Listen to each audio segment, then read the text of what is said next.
రక్షకుడైన యేసుక్రీస్తు వారి అతి శ్రేష్టమైన నామమునకు మహిమ కలుగును గాక. దేవదేవుని యొక్క మహాకృప ఈ మే నెల 2వ ఆదివారపు ఆరాధనకు వచ్చిన దేవుని బిడ్డలారా, ప్రప్రథముగా దేశమంతా ఈరోజు చలవిస్తున్నట్లు మాతృమూర్తులందరికీ మా ప్రత్యేక శుభాలు తెలియజేస్తూ హ్యాపీ మదర్స్ డే చెప్పండి. ఈరోజు తల్లుల దినోత్సవం, మాతృమూర్తుల దినోత్సవం. మాతృమూర్తులు అంటే మళ్ళీ ఇంగ్లీష్ అర్థం కాదేమో, లేదా మదర్స్ డే. ఉదయకాలం నందు దైవ సందేశమును అందించుటకు సిద్ధపడగా యెషయా 62:4 ఉన్న యెషయా గారి యొక్క కుమార్తె పెద్ద కూతురైన హెప్సిబా ఆమె యొక్క గుణ లక్షణాల గురించి చెబుతూ ఆమెను వసంతవాడ గ్రామానికి పరిచయం చేయడం జరిగింది. యూట్యూబ్లో ఉంది, అప్లోడ్ చేశాను. అప్లోడ్ అయిపోయింది. ఇంటికి లేక ఖాళీ ఉన్నప్పుడు చూడండి. ఈరోజు మరి వసంతవాడ గ్రామానికి బాగానే చెప్పారు. వేరమగొండ ప్రాంతానికి ప్రభువా ఏ వాక్యమును నేను అందించాలని మనస్సులో ధ్యానిస్తూ ఉండగా దావీదు గారి యొక్క పెద్దక్క గారు సిరియా అని ఆమె గురించి దేవుడు నా దృష్టికి తీసుకుని రావడం జరిగింది. చదువుకుందాం. దినవృత్తాంతముల మొదటి గ్రంథము 2వ అధ్యాయము. దినవృత్తాంతముల మొదటి గ్రంథము 2వ అధ్యాయము 16 వచనములు చదువుకుందాం. సిరియా అబిగయేలు వీరు అక్కా చెల్లెండ్రులు. సిరియా కుమారులు ముగ్గురు, అభిషేక్, యోవాబు, అసాహేలు. చాలండి. మీరు ఇంటికి లేక 13వ వచనం కానించి ప్రారంభించుకోనండి. దేవాది దేవుడు బోయాజు ద్వారా ఒబేదును, ఒబేదు ద్వారా యెషయిను, యెషయి ద్వారా 7వ సంతానమైన దావీదును మనం ఎక్కువసార్లు పరిచయం చేసుకుంటాం. యెషయి గారికి 7 కొడుకులు, తరువాత లేదా 7 కుమారులు, 2 కుమార్తెలు. చాలా సార్లు ఈ కుమార్తెల గురించిన ప్రస్తావన అరుదు. అయితే ఈరోజు ఎందుకో అక్క చెల్లెళ్ళు ఎక్కువ కనబడుతున్నారు. ఇందాక కూడా హెప్సిబా, బ్యోలా అనే 2 అక్క చెల్లెళ్ళు, పెద్దక్క హెప్సిబా గురించి చెప్పడం జరిగింది. ఈరోజు కూడా దావీదు గారి యొక్క పెద్దక్క సిరియా అనే ఆమె గురించి కొద్ది నిమిషాలు నేర్చుకున్నాం. దావీదు గారికి 2 అక్కలు, 2వ అక్క అబిగయేలు, పెద్దక్క సిరియా. ఈ సిరియాను గురించి బైబిల్లో 25 సార్లు రాయబడింది బైబిల్ గ్రంథంలో. ఈ సిరియా గారి నుంచి మనం ఏం నేర్చుకుంటాము అని అంటే, సిరియా అనే మాటకు శ్రమ, వేదన, చీలిన అను అర్థాలు మనం చూస్తూ ఉంటాం. బాధలు ఎక్కువ ఈమెకి. ఆమె పేరులోనే శ్రమ, ఆమె పేరులోనే వేదన మనం చూస్తూ ఉంటాం. ఆమె పేరుకు తగినట్లు శ్రమ వచ్చినా, వ్యాధులు వచ్చినా ఏనాడు బయటపడినట్లుగా మనం చూడం. అయితే ఈమెలో నుంచి మనము నేర్చుకునే 3 విషయాలు నేను మీ ముందు పెట్టి చాలా క్లుప్తంగానే వాక్యాన్ని ముగిస్తాను. మిమ్మల్ని ఓకే ఇబ్బంది పెట్టడం. కరెక్ట్గా 12 అవగానే విడిచిపెట్టేస్తాను. ఎంతసేపు ఉంది? ఇంకా అరగంట ఉంది. 11:30 అయింది. సో ఒక 25 నిమిషాలు దేవుని యొక్క వాక్యాన్ని కొంచెం శ్రద్ధగా విందాం. ఈరోజు మీ రోజు, మీ ప్రత్యేకత కాబట్టి నాలో ఈ గుణం ఉందా అని పరిశీలించుకొని చాలు. ఏమండి, రోజులు గడుస్తూ ఉంటాయి, దినాలు గడిచిపోతూ ఉంటాయి. మనలో బైబిల్ ద్వారా మనం ఏమి నేర్చుకుంటామంటే, బైబిల్లో ఉన్న వ్యక్తికి ఉండవలసిన లక్షణాలు నాలో ఉన్నాయా లేదా అని పరిశీలించడం. ఎందుకంటే బైబిల్ ఒక అర్థం లాంటిది. అర్థము నిన్నుగా చూపిస్తుంది, బయట ఎవరినో చూపించదు. కాబట్టి ఈ సిరియా అనే ఆమెలో ఎలాంటి గుణాలు ఉన్నాయో, మంచివైతే మంచి గుణాలు, చెడ్డవైతే అవలక్షణాలు తీసుకొని మనము సరి చేసుకుందుముగాక. సంతోషంగా ఉన్నారా? అందరూ సరే 2 చేతుల పైకి స్తోత్రం చెప్పండి. హల్లెలూయా. నా వైపు శ్రద్ధగా వినండి. క్లుప్తమైన సందేశంతో నేను ముందుకు వెళ్ళిపోతాను. సిరియా వారిలో నుండి మనం నేర్చుకునబోతున్న కొన్ని విషయాల్లో ఒకటి, సిరియా గారికి తన తమ్ముడైన దావీదు అంటే అపారమైన ప్రేమ. ప్రతి సహోదరికి అన్నయ్య అయితే అన్నయ్య, తమ్ముడైతే తమ్ముడు ఎలా ఉండాలంట? ప్రేమగా ఉండాలి. అంటున్నాము ఈరోజు ఆస్తి గొడవలు, ఏమండి, పదవి గొడవలు, కక్షలు, కుతంత్రములు, వేషములు వంటివి ఈరోజు మనుషుల యొక్క అన్నదమ్ముల మధ్య, అక్క చెల్లెళ్ళ మధ్య ఏం తెచ్చి పెడుతున్నాయి? గొడవలు తెచ్చి పెడుతున్నాయి. ప్రియమైన దేవుని బిడ్డలారా, మనం గమనించిన వారమైతే సిరియా గారికి తన తమ్ముడంటే అపారమైన ప్రేమ. ఇప్పుడు చెప్పండి, ప్రేమ కలిగిన వారు ఏం చేస్తారు? చెప్పాలి. దాని నోట్లో ఒక లారీపాప్ తోసేయండి ముందు. రైట్, సరదాగా వినండి, టైం వేస్ట్ చేయొద్దు. ఒక వ్యక్తి మీదకి ప్రేమ ఉంటే ఏం చేస్తారు? ఒకటి, ఆ వ్యక్తితో ఎక్కువసేపు గడపడానికి ప్రయత్నిస్తారు, లేదా తమ ప్రేమను వెలబుచ్చుకోవడానికి, ఏమండి, ఆ వ్యక్తికి ఏదైనా బహుమానాలు ఇస్తారు, ఆ వ్యక్తి కోసం ఏదైనా చేయడానికి ఇష్టపడతారు, వాటిని చేస్తారు. సిరియా తన తమ్ముడంటే తనకు చాలా ప్రేమ. అందుకు తన తమ్ముడు కోసం ఏం చేసింది అని ఒకవేళ మీరు అడిగితే ఆమె చేసిన పని హ్యాండ్స్ ఆఫ్ చెప్పచ్చండి. ఏం చేసిందో తెలుసా? తన తమ్ముడు ఎప్పుడైతే ఇశ్రాయేలు కష్టాల్లో ఉన్నప్పుడు, అదేనండి గొలియాతు ఇశ్రాయేలు మీదకి యుద్ధానికి వచ్చినప్పుడు 40 రోజుల వరకు వాడు కేకలు వేస్తా, చివరి రోజు చివరి దినమున చివరి క్షణములో ఇశ్రాయేలీయులను అతడు వశము చేసుకునే సమయంలో ఏదో అన్నయ్యలు ఎలా ఉన్నారు చూసి రమ్మని చెప్పిన తండ్రి గారి మాటను బట్టి అన్నం చూడడానికి వెళ్ళి సున్నతి లేని ఫిలిష్తీయుడైన గొలియాతు కేకలు విని రోషము తెచ్చుకొని ఏం చేశాడు? యుద్ధము చేసి యుద్ధము యెహోవాదే అని నిరూపించి ఇశ్రాయేలుకి జయాన్ని కలగజేశాడు. దేవునికి మహిమ కలుగును గాక. అట్టి తమ్ముడు ఇశ్రాయేలుకి ఎప్పుడైతే జయాన్ని కలగజేశాడో కొన్ని సంవత్సరాల తరువాత అదే ఇశ్రాయేలు మీదకి రాజుగా ఎన్నుకోబడ్డాడు.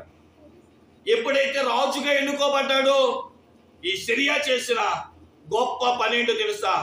తన కడుపున పుట్టిన 3 కొడుకులని దావీదు గారికి ఇచ్చేసింది. ఎలా ఇచ్చింది? తమ్ముడు రాజ్య పదవి వచ్చింది కదరా, పెద్దోడినేమో మంత్రి చేసుకో, చిన్నోడినేమో సైనికుని చేసుకో, లేదా సైన్య అధ్యక్షుని చేసుకో, 3వ వాడికి కర్మాగారంలో ఏదైనా పనివ్వు అని అనలా.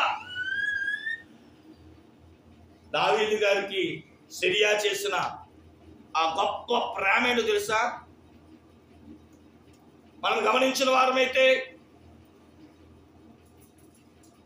అసాహ్యం మొదట ఆయన పేరు చూడండి, అక్కడ మనం చదువుకున్నాం 1 దినవృత్తాంతం 2వ అధ్యాయం 16వ వచనంలో పెద్దవాడి పేరు ఏంటయ్యా అంటే అభిషేక్. అభిషేక్ ఏం చేశాడు దావీదుకు చూడండి అని మనం పరిశీలించిన వారమైతే, అభిషేక్ 2 సమూయేలు గ్రంథం 21వ అధ్యాయము 17వ వచనం. 2 సమూయేలు గ్రంథం 21వ అధ్యాయం 17వ వచనములో దావీదు గారిని చంపాలని శత్రువులు పన్నాగాలు వేసినప్పుడు ఈ అభిషేక్ దావీదు గారి దగ్గర ఉండి దావీదుకు ప్రాణ నష్టము కలగకుండా ఆదుకున్నట్టుగా మనం చూస్తాం. చదువుతున్నారా? సిరియా కుమారుడైన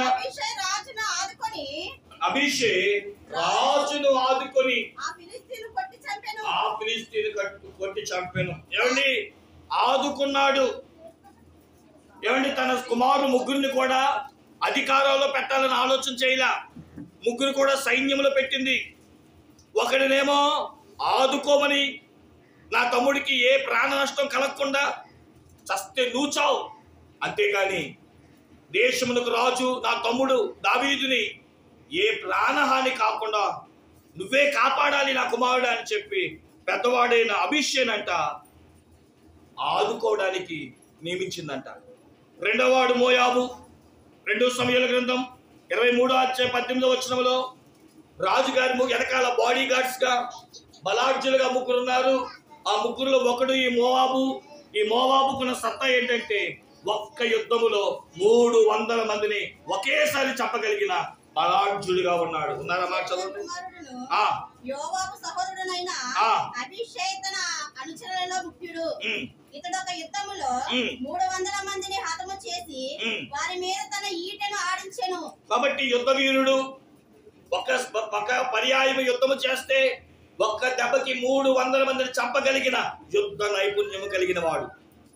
ఇక మూడో వాడు చూస్తే బాగా వేగముగా పరిగెత్తువాడు అసాహేలు. ఈ అసాహేలు గురించి 2 సమూయేలు గ్రంథం 2:18 దావీదును చంపాలని చూస్తున్న వారి పక్షమున పరుగులు తీసి శత్రువు యొక్క చేతిలో చనిపోయి వీరత్వాన్ని మరణాన్ని మరణించినట్లుగా ప్రాణము పెట్టినట్లుగా చూస్తున్నాం.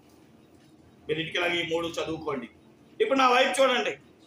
ఏమంటే తమ్ముడు మీద ఎంత ప్రేమ ఉంటే తన కడుపును పుట్టిన 3 బిడ్డల్ని సైన్యములో పెట్టి, రే మీరు దేశభక్తిని చాటుకోవాలి, మీరు రాజభక్తిని చాటుకోవాలి, దేశాన్ని కాపాడేవారిలో మీరు ఉండాలి, రాజుని కాపాడేవారిలో మీరు ఉండాలి, అవసరమైతే ప్రాణం వచ్చినప్పుడు పెట్టాల్సి వచ్చినప్పుడు ప్రాణము పెట్టి ఒక భక్తుడిగా నువ్వు ఉండాలని చెప్పి తన 3 కుమారుల్ని ఏమంటే మంత్రులు చేయలే. మళ్ళీ చెప్తున్నాను, రాజుగారు అక్క అయితే ఏం చేయొచ్చు?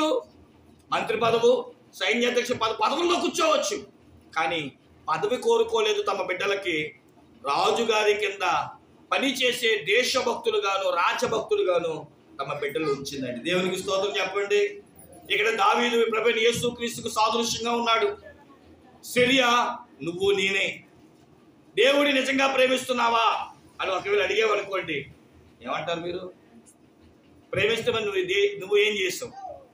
యేసయ్య నిన్ను ప్రేమించి కలువరి శిలువలో ప్రాణం పెట్టాడు. మరి దేవుని కోసం నువ్వేం చేయగలిగావు? దేవుని కోసం నువ్వేం చేయగలుగుతున్నావు? ప్రేమించాను ప్రేమించాను ప్రేమించాను అంటున్నావు కదా, మరి నువ్వేం చేయగలిగావు? నా జీవితంలో జరిగిన ఒక సంఘటన నేను చెప్తాను. దేవుణ్ణి ప్రేమిస్తే ఏం చేస్తారో నా తల్లిదండ్రులు చేసి చూపించారు. మీ అందరికి నా సాక్ష్యం తెలుసు కదా. మళ్ళీ చిన్న మాట చెప్పి పొందుకెళ్ళిపోతాను. నాన్నగారు విపరీతమైన తాగుడు. మేము అంజుల కుటుంబంలో ఉన్నాం. యేసయ్య అంటే ఎవరో మాకు తెలియదు. మా నాన్నగారు విపరీతమైన తాగుడు వల్ల చచ్చిపోయే పరిస్థితికి వచ్చారు. ఆవేశం 2 అడుగులు వేస్తుంటే ఆవేశం వచ్చేస్తుంది. ఇక నాన్న బతకరని కలిదిండి డాక్టర్ గారు చేతులు ఎత్తేశారు. అయ్యా మా వల్ల కాదు అని చెప్పి హాస్పిటల్లో తీర్మానం చేసరికి మీ నాన్న రోజులు లెక్క పెట్టుకోవడమే. కడుపంతా కూడా బ్రాండీ, విస్కీ, మత్తు పదార్థములతో నిండిపోయింది. గుండెకు ఆవేశం వచ్చేస్తుంది. నాన్నగారు బతకరనే మాట తెలిసిపోయింది. ఏం చేయాలా అని ఎన్నో కార్యక్రమాలు జరిగిస్తున్నా ఫలితం లేదు. మా పెద్దమ్మ గారు వల్లి పద్మ గారు ప్రభువైన యేసుక్రీస్తును తెలుసుకున్న ఆవిడ ఎందుకో మా యొక్క ఇంటికి వచ్చి ప్రభువైన యేసుక్రీస్తుని గురించి చెప్పి, నీకు ఇష్టమైతే అమ్మగారు ఉన్నారు, అమ్మగారి చేత ప్రార్థన చేయిస్తారని చెప్పి కైపులలో పరమజ్యోతి అమ్మగారు బైబిల్ మిషన్ పక్షంలో సేవ చేస్తుంటే అమ్మగారిని తీసుకొచ్చి ప్రార్థన చేయించారు. అమ్మంది, ఏ దేవుడైతే ఏముంది, మా ఆయన బతికితే చాలని. అమ్మగారు ప్రార్థన చేయగా నాన్నగారికి కొంచెం స్వస్థత వచ్చింది. అమ్మగారు చెప్పారు 7 వారాలు ప్రార్థన చేద్దామని. తప్పకుండా 7 బుధవారాలు ప్రార్థన పెట్టాం. 7వ వారం కల్లా దేవుడు నాన్నగారి యొక్క ఆరోగ్యాన్ని తిరిగి ఇప్పించారు.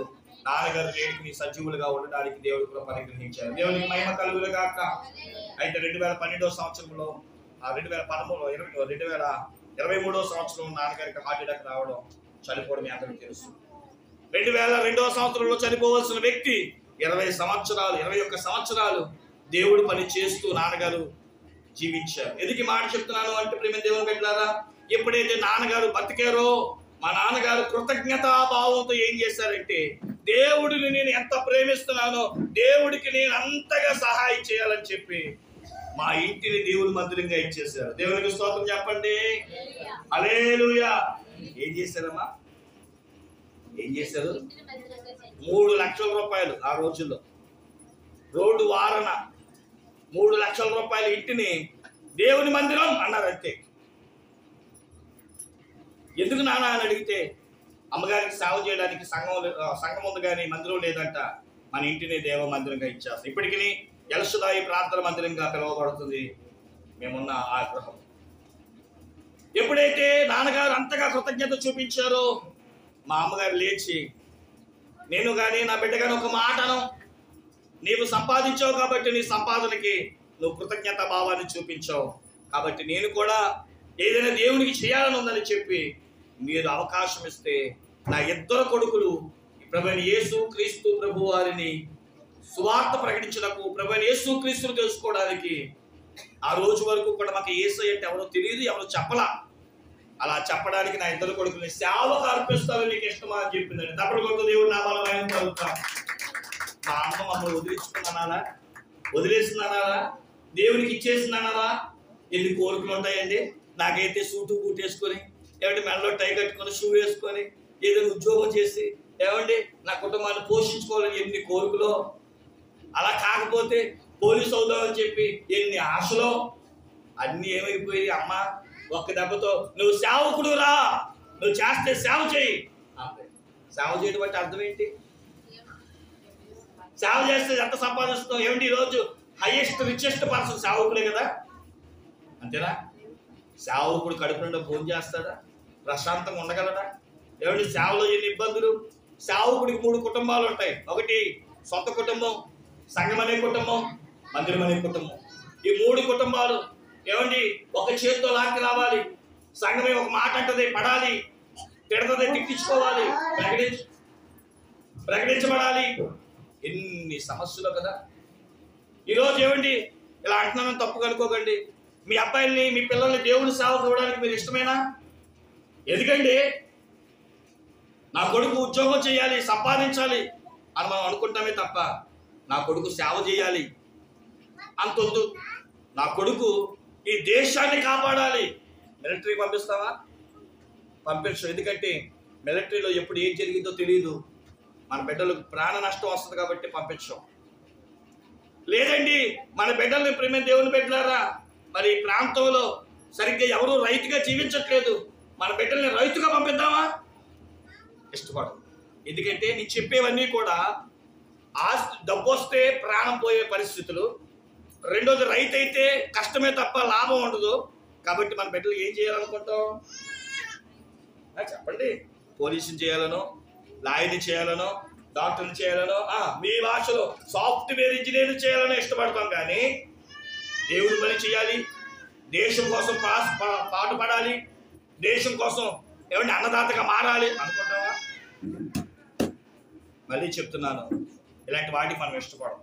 ఎందుకంటే లాభం లేని పనులు, కష్టమైన పనులు మనం చూస్తున్నాం కాబట్టి, రాబడి లేని పనులు కాబట్టి ఇలాంటి పనులు చేయడానికి ఇష్టపడం. కానీ సిరియా, నేను ఎందుకు ఆమెను చూసి హ్యాట్సాప్ అన్నానంటే, చస్తే చావండి కానీ మీరు ఇలాంటి పనుల్లోనే ఉండాలని చెప్పి 3 కొడుకులని దావీదు గారి కింద సైన్యంలో చేరబడి సైనికులుగా అప్పగించేసింది. పెద్దవాడేమో దావీదుకు ప్రాణ నష్టం కలగకుండా కాపలా కాస్తున్నాడు.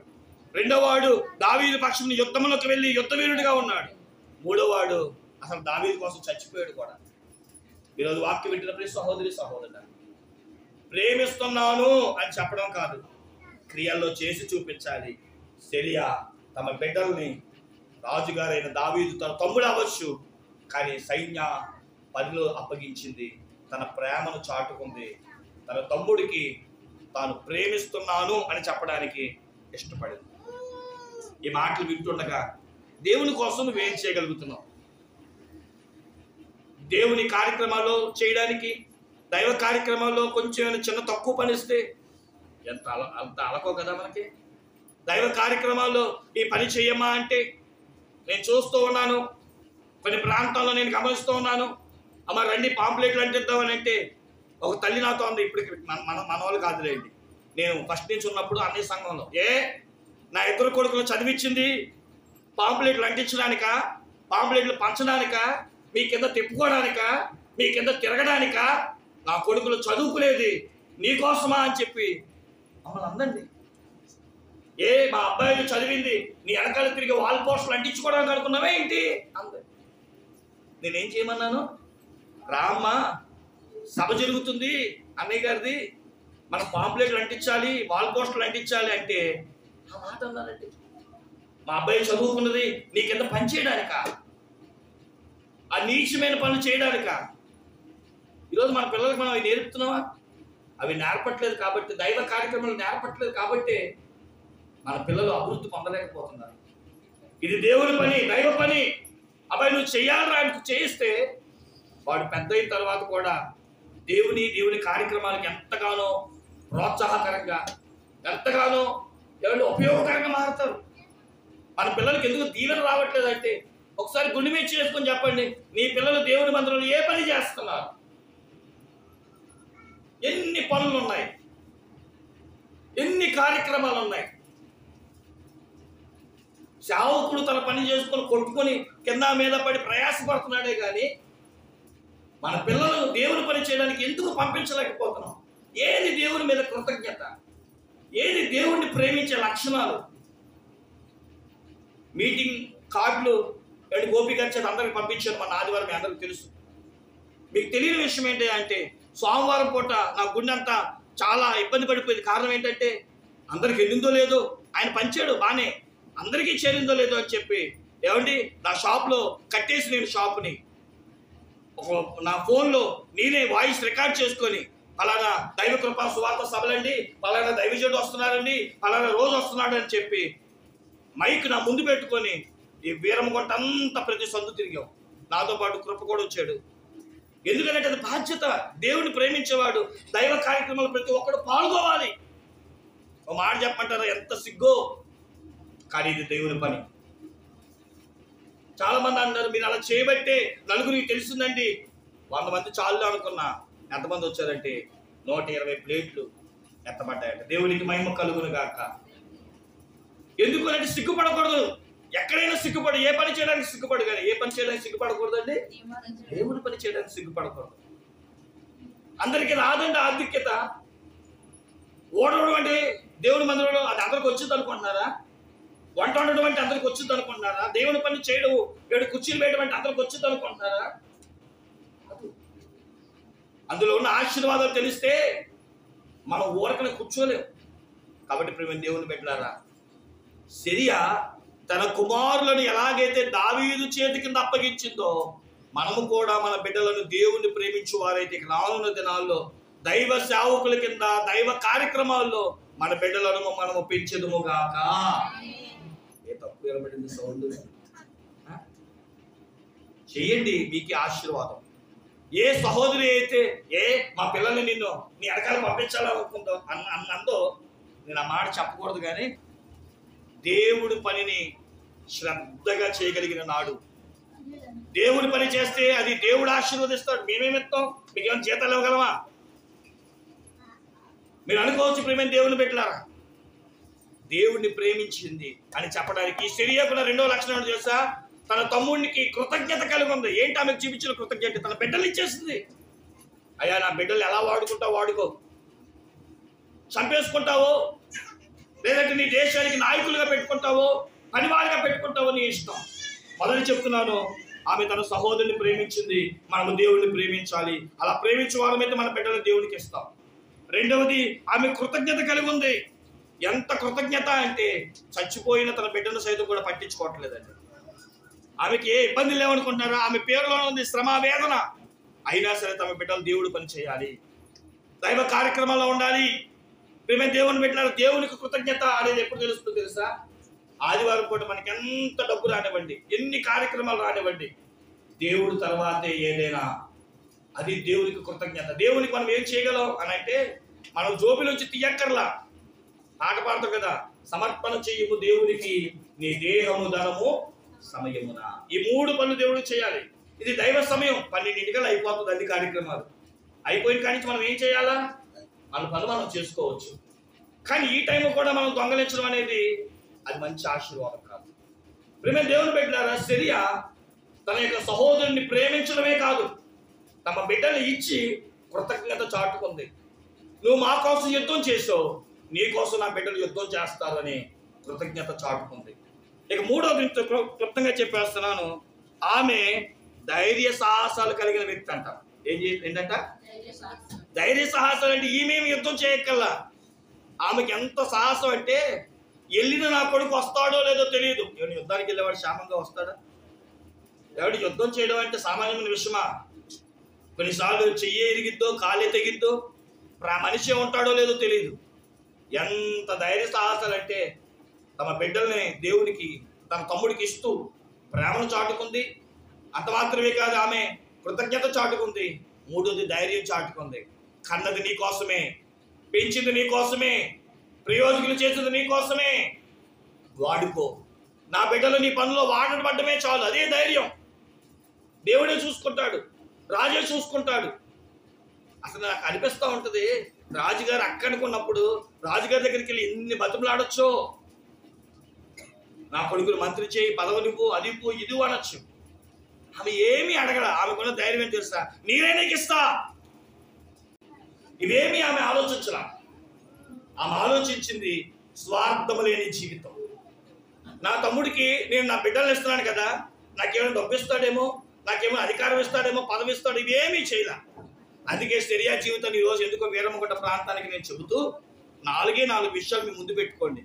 ప్రేమించింది, కృతజ్ఞత కలిగింది, ధైర్యం కలిగింది, స్వార్థం లేనిది.